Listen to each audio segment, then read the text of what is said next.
क्या हनुमान जी के पिता वानर राज केसरी उनसे भी ज्यादा शक्तिशाली थे? और आखिर उन्होंने कितने युद्ध जीते थे और क्या थी उनके जीवन की संपूर्ण कहानी? दोस्तों, स्वागत है आपका हमारे चैनल पर। वीडियो में आगे बढ़ने से पहले हमारे चैनल को सब्सक्राइब अवश्य करें, साथ ही बेल आइकन जरूर दबाएं। चलिए करते हैं अब ज्ञान की बात। हिंदू पौराणिक कथाओं में कलयुग के जीवित देवता के रूप में हनुमान जी को माना जाता है और पूजा भी किया जाता है। लेकिन क्या आपने कभी हनुमान जी के पिता वानर राज केसरी की कहानी के बारे में सुना है?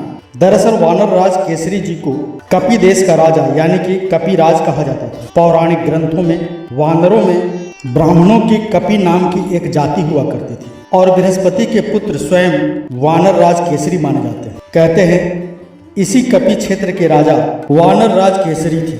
वानर राज केसरी जी के जीवन के बारे में और उनके जन्म के बारे में बात की जाए तो हनुमान जी के पिता राजा केसरी की संपूर्ण कहानी जगमोहन जी की रामायण में बताई गई है। जगमोहन रामायण के 12वें अध्याय के पेज नंबर 375 और दक्षिण भारत की रामायण और मांडवी रामायण की एक कथा के अनुसार वानर राज केसरी का जन्म राजा दशरथ के गर्भ से हुआ था। दरअसल राजा केसरी के जन्म के बारे में कई कथाएं प्रचलित हैं। एक कथा के अनुसार एक दिन जब महाराजा दशरथ शिकार करने के लिए वन में गए तब उन्हें बहुत देर तक शिकार नहीं मिला और ऐसे में वह थक गए। उन्हें प्यास लगी।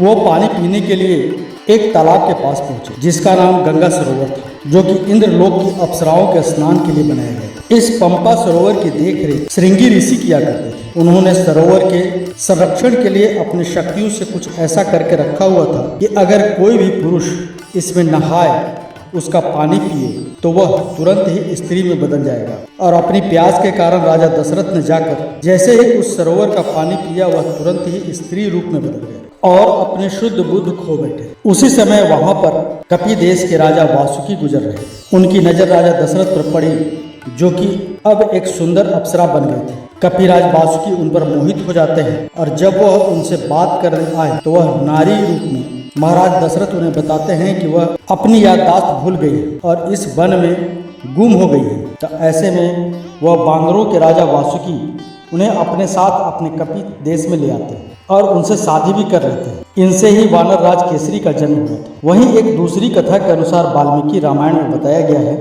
कि हनुमान जी के पिता वानर राज केसरी जी खुद भगवान बृहस्पति के पुत्र थे, जिनका विवाह स्वर्ग की एक अप्सरा अंजनी के साथ हुआ। दरअसल हनुमान जी की माता अंजनी स्वर्ग की एक अप्सरा थी। उन्होंने श्राप के कारण वानर स्त्री रूप में धरती पर जन्म लिया था और वानर राज केसरी माता अंजनी के संसर्ग से ही हनुमान जी का जन्म हुआ। वहीं अगर ब्रह्मांड पुराण की बात की जाए तो उसके अनुसार वानर राज केसरी एक बेहद ही शक्तिशाली वानर थे, जिन्होंने एक बार एक शक्तिशाली विशाल हाथी को मारा था, क्योंकि वह हाथी बिना किसी कारण ही साधु संतों को कष्ट पहुंचाया करता और उनके आश्रम और यज्ञ का विध्वंस कर दिया करता था। केसरी ने ही उस हाथी को मारकर साधु संतों को उसके आतंक से मुक्त कराया था और इसी वजह से उनका नाम केसरी पड़ा।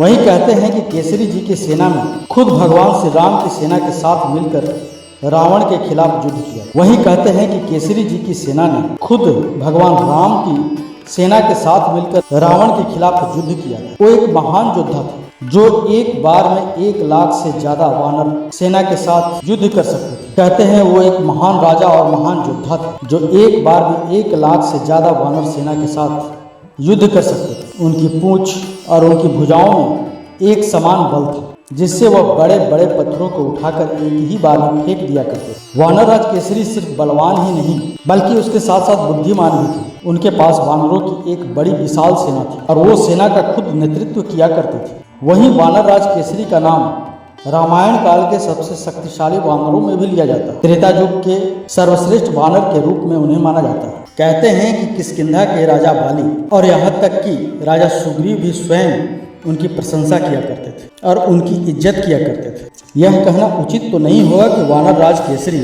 श्री हनुमान जी से अधिक शक्तिशाली थे, लेकिन हाँ, यह जरूर कहा जा सकता है कि वह अपने पुत्र के समान ही शक्तिशाली थे। वैसे आपका क्या मानना है? कमेंट बॉक्स में हमें अवश्य बताएं। अगर आपको वीडियो अच्छी लगे तो वीडियो को लाइक कीजिए, हमारे चैनल को सब्सक्राइब कीजिए और ज़्यादा से ज़्यादा शेयर भी कीजिए। तो मिलेंगे अगली बार एक नई खास जानकारी के साथ। तब तक के लिए धन्यवाद।